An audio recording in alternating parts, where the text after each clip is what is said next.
Alors nous poursuivons, chers amis, notre petit parcours en ce temps liturgique du carême. La question que nous nous posons donc chaque dimanche, ce temps de carême, c'est finalement, c'est une question très importante, pourquoi Jésus a-t-il souffert et pourquoi est-il mort? Grande question, question fondamentale. Nous avons vu la semaine dernière une première raison, c'est que Jésus a souffert et est mort pour nous secourir. Pour nous secourir parce que c'était finalement, même s'il était aussi Dieu, un être humain comme nous, et parce qu'il a finalement humainement traversé toutes les épreuves qu'on peut humainement subir, il peut nous secourir dans ces épreuves. Jésus a à peu près tout connu, on l'a vu en termes d'épreuves humaines, en tout cas comme type d'épreuves, des épreuves physiques, des épreuves morales, psychologiques, sociales. À tout point de vue, il a tout connu avec une certaine intensité. Et donc il comprend parfaitement les épreuves qui peuvent être les nôtres. Sauf que, avec son humanité, il est quand même parvenu à rester dans la volonté de Dieu, à persévérer dans la volonté de Dieu. Et donc il peut nous aider, nous-mêmes, quand nous sommes éprouvés, à rester dans la volonté de Dieu, à persévérer dans la volonté de Dieu. Donc première raison pour laquelle Jésus est mort et a souffert, c'est pour nous aider, pour nous secourir à persévérer dans la volonté de Dieu malgré les épreuves qui peuvent être les nôtres. Aujourd'hui, nous allons aborder une deuxième raison à la lumière d'un passage de l'Évangile selon Jean que nous allons lire dans quelques instants au chapitre 3, versets 16 à 21.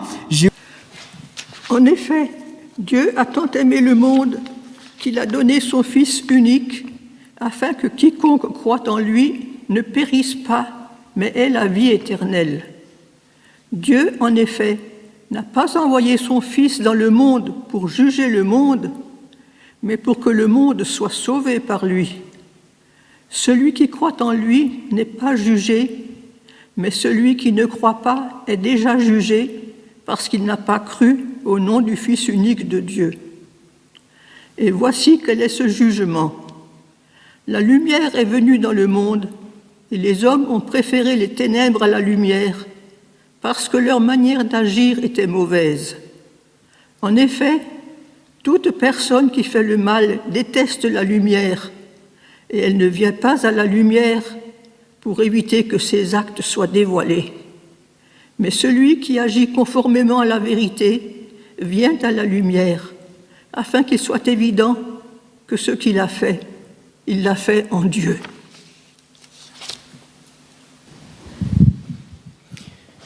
Je partirai d'un constat et vous me direz si vous le partagez.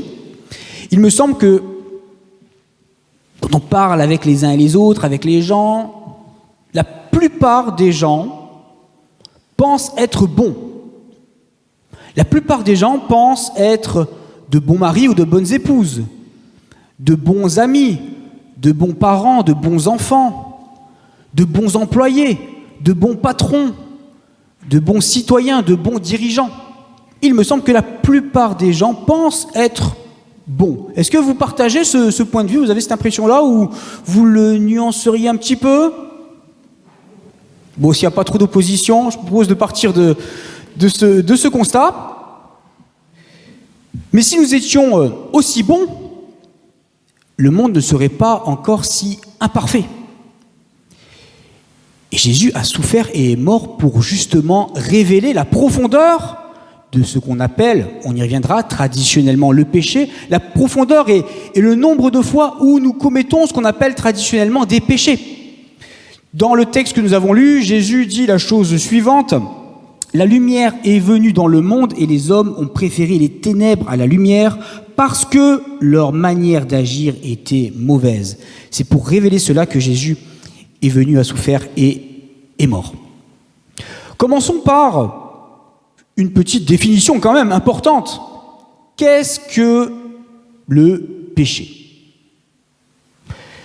C'est un mot qui est un peu chargé et je dois dire que pour moi en parler, ça me donne ça me fait un peu transpirer. On n'est pas à l'aise avec cette notion de péché. Peut-être que l'Église traditionnellement a trop parlé du péché et pas assez peut-être de la liberté qu'on trouve, de la joie qu'on trouve en Jésus-Christ. Peut-être aussi que dans une société où on valorise tellement le bien-être personnel, où on valorise la liberté individuelle, où on valorise l'autonomie, eh bien cette notion biblique de péché a du mal à passer.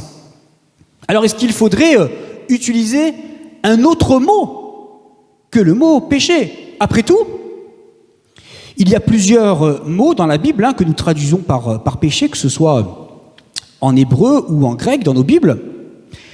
Et ces mots, ils veulent dire, par exemple, manquer la cible, tirer à côté, injustice, rébellion, erreur, faux pas. Donc, pourquoi est-ce qu'on n'utiliserait pas un autre mot pour parler de cette réalité du péché en français? Bon. Le problème, c'est que on n'a pas vraiment de mots qui désignent ce qui est fondamentalement ce qu'on appelle le péché, c'est-à-dire des actes, des pensées, qui sont contraires finalement à la volonté de Dieu. On n'a pas vraiment d'autres mots pour parler de ces réalités. Le péché, bibliquement, c'est quelque chose qui est en contradiction avec la volonté de Dieu telle que Dieu l'a révélée, avec ce qu'on appelle la loi de Dieu. La première lettre de Jean le dit clairement, le péché, c'est la transgression de la loi. Jésus et Dieu a révélé ce qu'était sa volonté. Dieu est bon, Dieu est parfait, Dieu est juste, il veut le meilleur pour ses créatures, un peu comme le concepteur d'une machine. Dieu sait ce qui est bon pour la machine, il sait comment fonctionne la machine, il sait ce qui est le meilleur pour nous, et donc on est invité évidemment à suivre cette volonté. Le péché, c'est un acte donc qui est contraire à la volonté de Dieu. Mais bibliquement, le péché désigne encore une autre réalité, et c'est l'apôtre Paul qui va développer ce point. C'est aussi une force qui nous pousse à agir contre la volonté de Dieu, à agir contrairement à la volonté de Dieu. L'apôtre Paul, dans un célèbre passage qui a beaucoup marqué notre culture, le décrit ainsi, donc c'est dans la lettre aux Romains: « Je ne comprends pas ce que je fais. Je ne fais pas ce que je veux et je fais ce que je déteste. Or, si je fais ce que je ne veux pas, je reconnais que la loi de Dieu est bonne. En réalité, ce n'est plus moi qui agis ainsi, mais le péché qui habite en moi. En effet, je sais que le bien n'habite pas en moi, c'est-à-dire dans ma nature propre. J'ai la volonté de faire le bien, mais je ne parviens pas à l'accomplir. En effet, je ne fais pas le bien que je veux, mais je fais au contraire le mal que je ne veux pas. Or, si je fais ce que je ne veux pas, ce n'est plus moi qui le fais, mais le péché qui habite en moi. » Le péché désigne donc une force qui nous pousse à agir à l'opposé de la volonté de Dieu. Et c'est ça, finalement, que Jésus, par ses souffrances et sa mort, est venu révéler. Le simple fait, chers amis, que Jésus soit mort des mains des Romains indique l'incapacité humaine à obéir à la volonté de Dieu. En effet, dans le livre du Deutéronome, il est clairement dit, donc c'est dans l'Ancien Testament, il est clairement dit que si le peuple d'Israël respecte la volonté de Dieu, il vivra heureux et libre sur sa terre. S'il ne respecte pas la volonté de Dieu, il sera malheureux et il sera dominé par d'autres nations. Au lieu d'être lumière des nations, Israël sera dominé par d'autres nations. C'est ce qui est dit dans le livre du Deutéronome. Le fait que, à l'époque de la venue de Jésus, eh bien, ce soit les Romains qui dirigent en Israël, marque bien le fait que Israël n'est pas parvenu à respecter la volonté de Dieu. Même un peuple qui a une parfaite connaissance de la volonté de Dieu n'est pas en capacité de l'accomplir. Même un individu qui sait parfaitement la volonté de Dieu n'est pas en capacité naturelle de l'accomplir. C'est ce que Jésus est venu révéler. Et ce qui frappe, chers amis, je ne sais pas ce que vous en pensez, mais ce qui est quand même frappant, c'est que finalement, ce qui a tant fait souffrir Jésus, et ce qui a mis Jésus sur la croix, ce ne sont pas ce qu'on appellerait des gros péchés. Ce ne sont pas non plus des gros méchants qui ont mis Jésus sur la croix. C'est peut-être même plutôt des gens, on pourrait penser, plus moraux que les autres, qui ont mis Jésus sur la croix. Les souffrances et la mort de Jésus ne sont pas liées à des gros méchants et à des actes très vilains, a priori, mais plutôt à des actes qu'on fait tous. Parmi les bourreaux de Jésus, Ponce Pilate était, paraît-il, quelqu'un de particulièrement exécrable. Les sources historiques nous disent qu'apparemment, Ponce Pilate, c'était vraiment... c'est pour ça d'ailleurs qu'il a été envoyé dans la Palestine de l'époque, c'est parce que il fallait mater les Juifs qui étaient assez rebelles. Et donc Pilate, c'était vraiment quelqu'un d'assez dur. Mais globalement, tous ceux qui ont fait souffrir Jésus, que ce soit physiquement, que ce soit moralement, que ce soit spirituellement, que ce soit socialement, c'est pas forcément des gens a priori plus méchants que les autres. Et c'est pas des actes plus vilains que les autres. Et finalement, c'est des choses qu'on fait tous un petit peu. Je vais prendre quelques exemples pour illustrer, il y en aurait bien d'autres, mais juste quelques exemples, pour montrer que ce sont des petites choses qui ont fait souffrir Jésus et qui l'ont mis sur la croix. Premier exemple, notre manque d'écoute et de compréhension de l'autre. Si Jésus a souffert et s'est retrouvé sur une croix, c'est parce que, notamment, d'abord, il n'a pas été compris de sa famille, et sa famille voulait l'a pas compris, n'a pas compris son ministère public, n'a pas compris son appel, et donc elle aurait voulu le garder pour elle. Elle n'a pas pris le temps de le comprendre, de l'écouter. Les disciples, s'ils l'ont laissé tomber, c'est aussi parce que leur écoute n'a pas été assez active, parce que Jésus avait tout annoncé. Ils n'auraient pas dû être surpris, ils n'auraient pas dû le lâcher, au moment le plus important. Si les élites juives de l'époque l'ont aussi arrêté, etc., c'est aussi parce que les propos de Jésus choquaient et elles n'ont pas cherché à comprendre, elles n'ont pas cherché plus loin. Ça choquait, elles n'ont pas cherché à comprendre. Bon. Deuxième exemple, de petits détails qu'on fait tous et qui ont fait souffrir Jésus. On peut mentionner notre tendance à suivre les mouvements de foule. Pensez à cette foule à Jérusalem et dans toute la Judée, la Galilée, qui était en délire, qui était en liesse quand Jésus faisait des miracles. Et puis quand il est arrêté, alors il se retourne complètement et il crie à mort.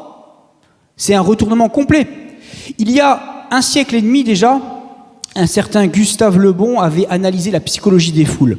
Il avait montré que quand on était dans un groupe, quand on était au sein d'une foule, on perdait la notion de responsabilité individuelle. Il a aussi montré que dans la foule, les émotions étaient contagieuses et qu'on avait tendance à être plus radicaux quand on était en groupe et quand on était au milieu d'une foule, au milieu d'une masse. Troisième exemple de petites choses qui ont fait souffrir Jésus, notre obéissance servile. Pensez aux soldats romains. Les soldats romains qui ont torturé Jésus. Mais c'était de bons employés, c'était des employés modèles, bien obéissants. Est-ce que nous, on sait mettre le haut là quand on reçoit des injonctions, quand on reçoit des ordres, quand on reçoit des demandes qui nous paraissent excessives? Est-ce qu'on sait dire stop? Ou est-ce qu'on est juste des obéissants qui réfléchissent pas? Quatrième exemple, notre rapport au pouvoir et notre tendance aux abus de pouvoir. Toujours si on pense aux soldats romains, ils ont été de bons employés, si on peut dire, de bons soldats, mais ils ont aussi abusé de leur pouvoir, parce qu'ils n'étaient pas obligés de faire aussi mal à Jésus, ils n'étaient pas obligés de se moquer de lui de cette façon. Ils ont poussé le bouchon, ils ont abusé de leur pouvoir. Et je pense que c'est une tendance qu'on a tous un petit peu, très franchement. Quand on a un peu de pouvoir, un peu d'influence quelque part, ça peut être très tentant d'en abuser un peu et de ne penser finalement qu'à notre intérêt. Je passe à un cinquième exemple, c'est justement la recherche de nos intérêts. Si les élites juives de l'époque se sont débarrassées de Jésus, c'est parce que tout simplement, ils menaçaient leurs intérêts. Il fallait s'en débarrasser parce que c'était un obstacle et un problème par rapport à leurs intérêts. Ils pensaient savoir comment il fallait faire, comment il fallait gouverner, comment il fallait être en communion avec Dieu. Jésus a bousculé leurs intérêts, leurs privilèges. Ils ont cherché à s'en débarrasser. Autre exemple, notre égocentrisme spirituel. Et ça, c'est peut-être plus particulier aux chrétiens. Vous vous souvenez que Jésus, au jardin de Gethsémane, avait demandé à ses disciples de prier avec lui, de lutter dans la prière avec lui. Et qu'est-ce qu'ils ont fait? Ils se sont endormis. Est-ce que le Dieu qu'on célèbre, le Dieu qu'on est venu adorer ce matin, c'est notre petit Dieu à nous? Ou est-ce que c'est le Dieu de tous qui nous invite à lutter avec les autres, à souffrir avec les autres, à compatir, à servir, à se mettre au service? Est-ce que c'est notre petit Dieu à nous? ou est-ce que vraiment c'est le Dieu de tous? Je passe maintenant à un autre exemple, un 7e exemple, notre esprit de clan. La famille de Jésus n'a pas compris Jésus et voulait garder Jésus pour elle dans un esprit un peu de clan. Pensez aussi aux pharisiens avec qui Jésus a eu pas mal de tensions et de désaccords. Les pharisiens, qui c'était? Déjà, pharisiens, ça veut dire les séparer. C'était des gens qui considéraient qu'il fallait rester dans l'entre-soi, qu'il ne fallait pas se mélanger avec des gens différents, qui pensaient différemment, qui adoraient Dieu différemment, qui vivaient leur foi différemment. Ils pensaient qu'il fallait rester dans un entre-soi, entre gens bien, entre gens mieux que les autres. Alors quand Jésus allait vers les collecteurs d'impôts, les prostituées, alors là, ça passait pas du tout, il fallait rester entre gens bien. 8e exemple, notre orgueil, notre tendance à l'orgueil. Si les pouvoirs de l'époque se sont débarrassés de Jésus, c'est parce qu'ils estimaient qu'ils étaient mieux que lui, qu'ils comprenaient mieux la volonté de Dieu que lui, qu'ils étaient plus sages, qu'ils étaient plus expérimentés. D'ailleurs, Jésus avait la trentaine, et les anciens étaient peut-être un peu plus anciens que lui.